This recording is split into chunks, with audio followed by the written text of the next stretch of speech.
Bienvenue sur les news de Samir. Alors, je vais pas crier parce que j'ai un peu mal à la gorge et j'ai pas envie de la détruire, mais il s'est passé quand même quelque chose de grave dans un territoire français où il y a eu un cyclone, ou je sais pas comment appeler ça, une tempête, etc., où il y a eu des victimes, des dégradations monstrueuses et aucune réaction concrète de l'État français ni de nos députés et ainsi de suite.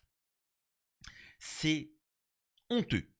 Et donc, on voit un petit peu certains députés parler de leurs petits bobos, de leurs petits problèmes, et vous allez voir ce qu'il en est. Et c'est fabuleux à quel point la politique française et de tous bords n'en ont cure de vous les Français.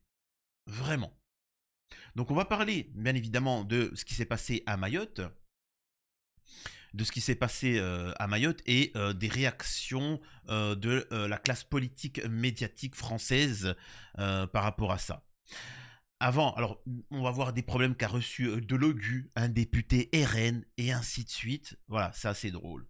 Avant ça, je vous invite à vous abonner, laisser un petit commentaire, un like pour le référencement, me rejoindre sur les réseaux sociaux et sur mes chaînes secondaires.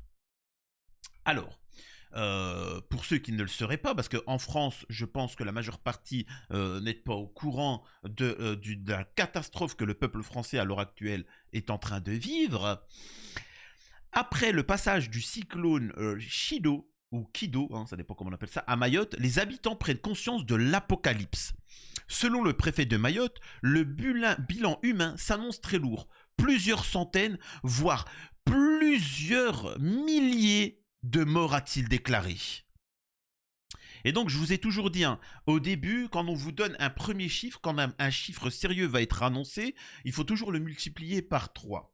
À l'heure actuelle, au Maroc, le séisme dont on m'était tombé dessus parce que j'avais dit qu'il fallait aider, ça, j'ai pas compris pourquoi, on m'a dit t'aimes pas le Maroc. J'ai dit non mais il faut les aider, il faut envoyer de l'argent, de l'aide humanitaire, etc. Bon, bref, c'est particulier, tu vois.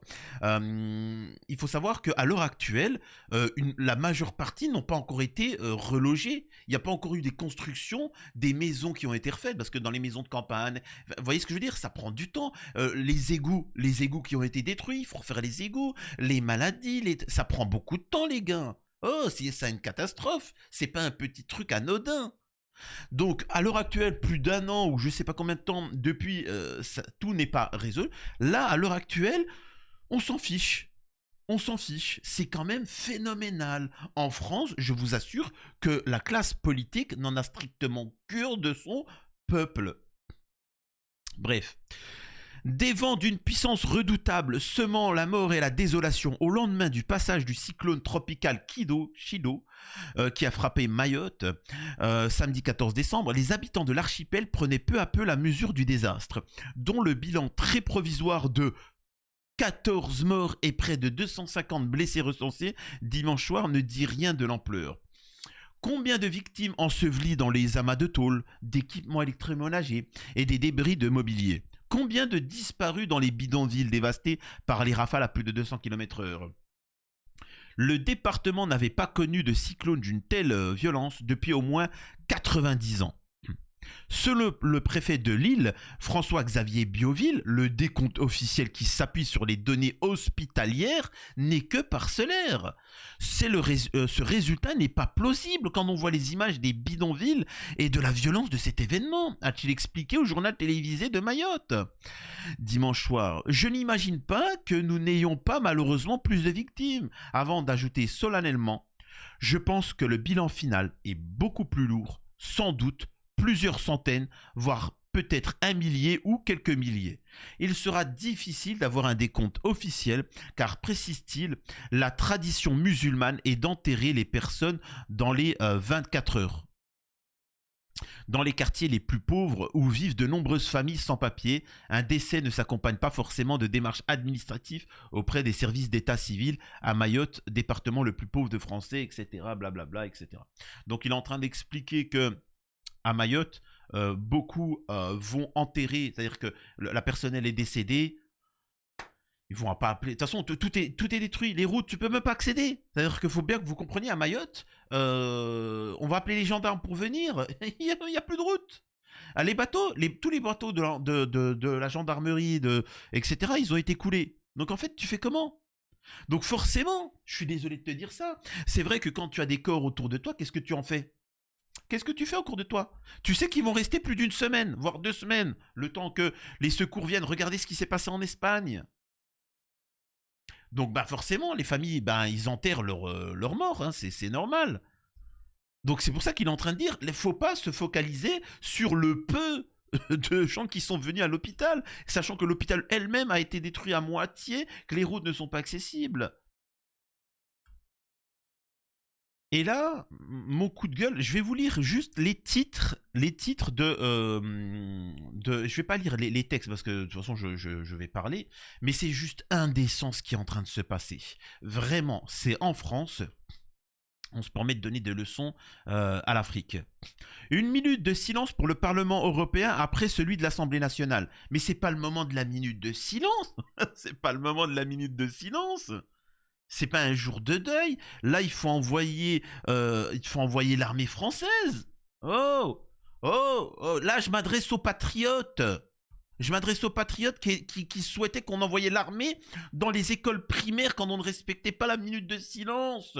Peut-être que... Moi, je m'adresse aux patriotes, aux Français, qui étaient capables de dire qu'il faut envoyer l'armée pour ceux qui n'avaient pas de masque.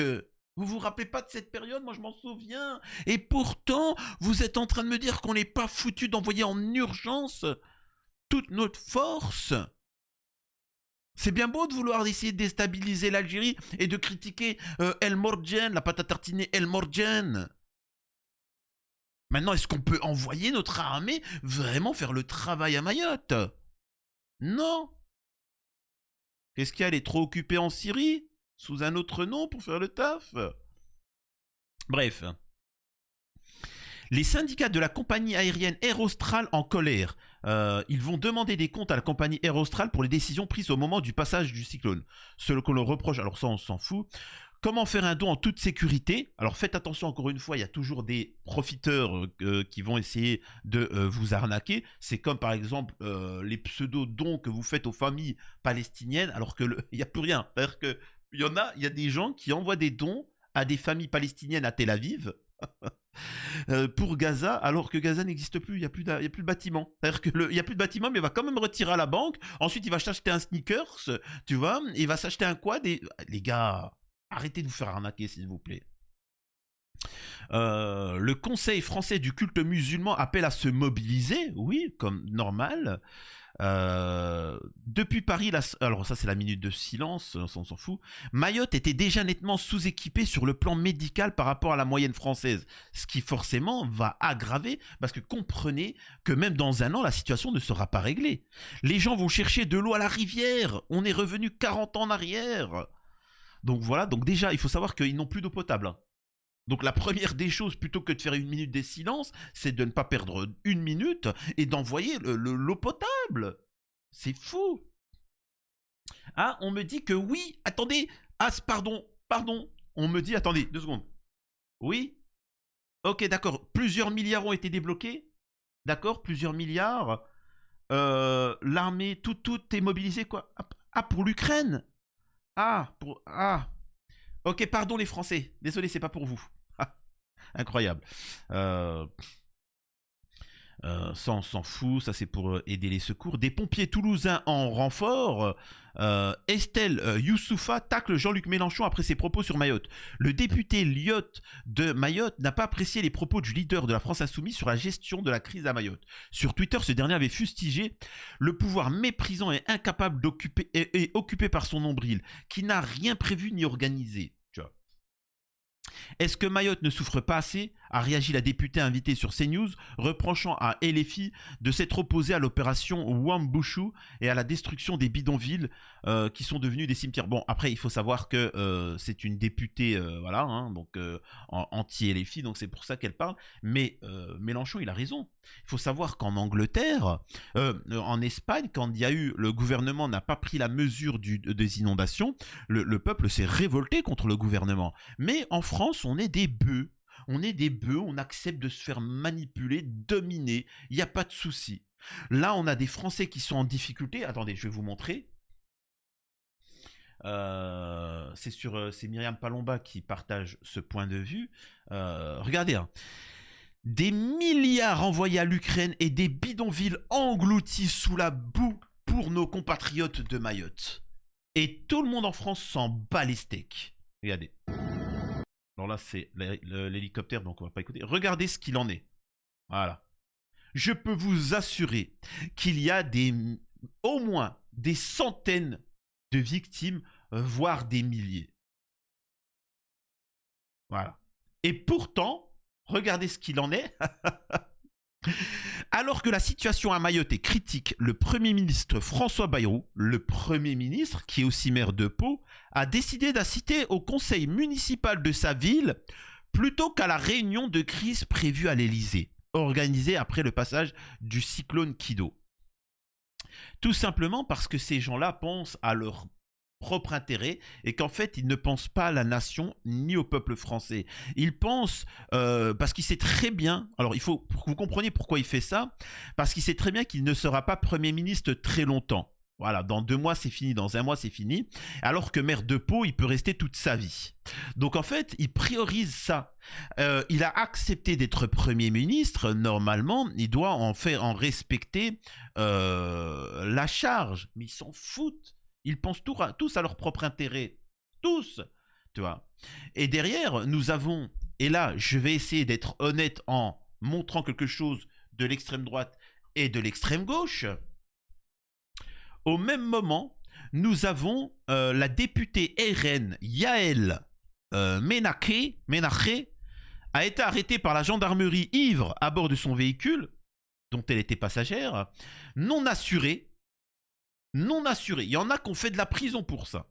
Ce week-end, l'élu a adopté un comportement verbal irrespectueux en faisant preuve de mauvaise foi envers les militaires. Elle aurait dit, je cite, « Oh Michel, l'espèce d'une lumière, tu parles en Yael, tu es antisémite, rappelle-toi tes collègues ce qu'on leur a fait là-bas, tu vas tout de suite, j'ai l'immunité parlementaire, comme Netanyahou. » Et les gendarmes ils ont dit, non, ça ne marche pas, allez, tu vois. Je rappelle, encore une fois, qu'au même moment, des centaines, voire des milliers de Français sont encore dans les décombres.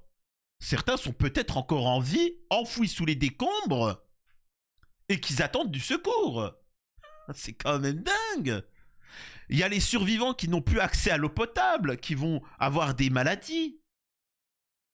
Même dans 6 mois, certains vont décéder de la situation de maladie. Et oui. Mais bon. Elle a brandi sa carte de députée, affirmant que son statut lui conférait une immunité parlementaire. Quelle honte. Au même moment, on a Delogugu qui ose partager une lettre de Nas à son encontre. Je vous le dis, moi j'en reçois des Nas, beaucoup, hein, beaucoup, mais quand il y a des choses qui sont bien plus graves, comme le drame en Palestine, là pour la France, mais ou autre, je ne vais pas vous dire oui, attention, je me fais nasser, s'il vous plaît, venez me soutenir. Non, il y a quand même beaucoup plus grave. C'est-à-dire que s'il faut soutenir quelqu'un, il faut soutenir ces gens-là. Merci à ceux qui soutiennent la chaîne. Encore une fois, vous n'êtes pas nombreux, mais merci à ceux qui font des dons. Ne serait-ce que 1 euro, 5 euros. Mais il y en a plein qui vont sur Tipeee et qui me font des dons, ou que sur Twitch ou sur YouTube, hein, vous pouvez faire des petits dons, hein, des abonnements tous les mois, etc. C'est vous qui permettez que la chaîne continue, hein, honnêtement, hein, parce que sinon elle n'aurait pas continué. Mais la priorité reste quand même ces gens-là, tu vois. Et pourtant, on est en train de chouiner sur des petites lettres. Bip la Palestine. Bip les Arabes, toi et ta descendance finirez comme à Gaza. Vous serez vilipendés comme tous les autres. On prend plaisir avec toutes les victimes. Un jour, il y aura un carnage et les raclures dans ton genre finiront avec une bip dans la tête. Le député Elefi a reçu une lettre de Nas, etc.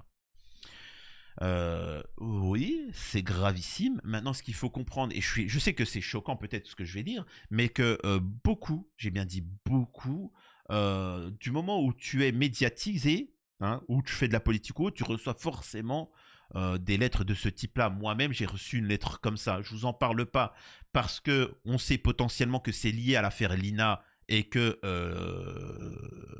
je sais, bon voilà, bon, je vais pas trop vous en dire, mais il y a des lettres, je vous montrerai la lettre le moment venu, c'est-à-dire qu'il y a des procédures, mais je vais pas vous en parler maintenant, ça serait indécent. Donc voilà, vous voyez que les députés sont en train de chouiner parce qu'ils ont reçu une lettre de NAS, l'autre parce qu'elle grille un feu, l'autre il pense à sa mairie. Pendant ce temps que les Français sont en train de... Alors vous allez me dire, oui, bon, ils sont égoïstes. Et pourtant, avec l'argent pour l'Ukraine, on est capable d'entrer en troisième ère mondiale. On a claqué des milliards et des milliards. Et tant que le Français ne comprendra pas qu'en fait, au-delà des partis, au-delà de vos idées de gauche ou de droite, que vos professions, ça ne sert strictement rien aux agriculteurs de manifester, ça ne sert strictement rien à vos métiers, aux fonctionnaires de manifester, aux infirmières de manifester. Il faut d'abord rester tous unis, parce que c'est le système global, c'est le système politique et médiatique qu'il faut changer. Là. Tu peux augmenter, par exemple, tu peux augmenter le salaire des infirmières, mais le prix des denrées alimentaires vont augmenter, donc ça ne servira à rien. Tu vois. Donc en fait, ça ne change rien, ça ne sert à rien. Le problème n'est pas d'aider les agriculteurs, ni les fonctionnaires, ni ceci ou cela, c'est d'enlever les parasites qui sont à la tête de l'État et dans nos médias. Encore une fois, ce qui se passe à Mayotte est ignoble, comme partout dans les îles hein, d'ailleurs. Et personne n'en parle. On enferme des dissidents politiques, des gens qui s'expriment comme en Kanaki, etc. Et pourtant, la priorité de la France est de témoigner comme quoi qu'il faut libérer Boualem Sansal qui appelait à l'extermination de 2 milliards d'êtres humains. Certes musulmans, mais à l'heure actuelle, c'est encore des êtres humains. Hein, n'en déplaise à Boualem Sansal, qui s'est permis de ne pas respecter la loi algérienne et en tant que citoyen algérien, il sera condamné à la perpétuité, bon débarras. Je vous pose la question, toi qui me regardes, tu es un droitard, tu es un gauchiste, tu es ce que tu veux. Pourquoi en France, la classe politico-médiatique parle que de Boualem Sansal et de l'Algérie alors que nos citoyens sont sous les décombres en train de chercher à un peu d'air ou d'eau alors qu'il est sous les décombres? Pourquoi notre armée est actuellement en Syrie et en Ukraine alors que nos citoyens français sont en train de souffrir? Je vous pose la question. Pourquoi notre armée a été envoyée pour ceux qui ne respectaient pas le masque sanitaire? Et pourquoi? Moi je vous pose la question. C'est aussi simple que ça. C'est une honte. Vraiment, c'est une honte. Dites-moi ce que vous en pensez. Et à la prochaine sur les news de Samir.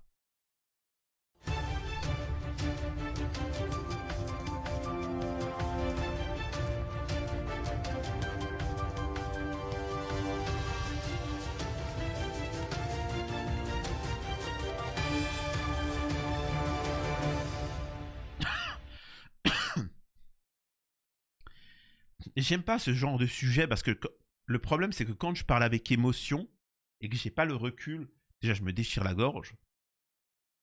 Je me déchire la gorge, premièrement. Deuxièmement, les gens n'aiment pas l'émotion. Ils aiment pas. Parce que forcément, ils aiment bien quand tu dis des trucs consensuels. On est tous amis, on est tous bien, etc. J'aurais pu faire la vidéo en disant « Oh mon Dieu, de Logu, il a été truqué. Force à de Logu. Oh, la députée RN. Oh, c'est pas juste. Et force à Mayotte. Soutiens Mayotte. Free Mayotte !» Et là, les gens, waouh, c'est vraiment un mec bien. Non, il y a un problème. Il faut dénoncer le problème. Mais bon, c'est forcément négatif. Hein. C'est que je voulais que je vous dise. Moi, c'est quelqu'un qui m'avait dit ça. Moi, je me rappelle, j'avais fait partie d'une association et il y a un moment, les gens ne se parlaient plus. Et moi, en fait, j'étais le médiateur. Et au bout d'un moment, tout le monde me détestait. Et en fait, il y a quelqu'un qui m'a dit « Samir, t'es en train de faire l'oiseau de malheur. » Je dis « Comment ça ?» Il me dit « Parce qu'en fait, ils se détestent. Et en fait, comme ils se parlent plus, ils vont te détester toi. Ils te font le facteur. » Toi, parce que tu auras beau dire ce que tu veux, quand tu annonces une mauvaise nouvelle à quelqu'un, toi, tu es indirectement lié. Ils vont se souvenir de la mauvaise nouvelle avec toi. Donc, quand quelqu'un il veut te dire d'annoncer une mauvaise nouvelle, ne le fais pas. Ne le fais pas. Et c'est vrai, depuis, je me suis laissé, je me suis barré. Allez, démerdez-vous, tu vois. Enfin bref, je raconte ma life, tu vois, désolé.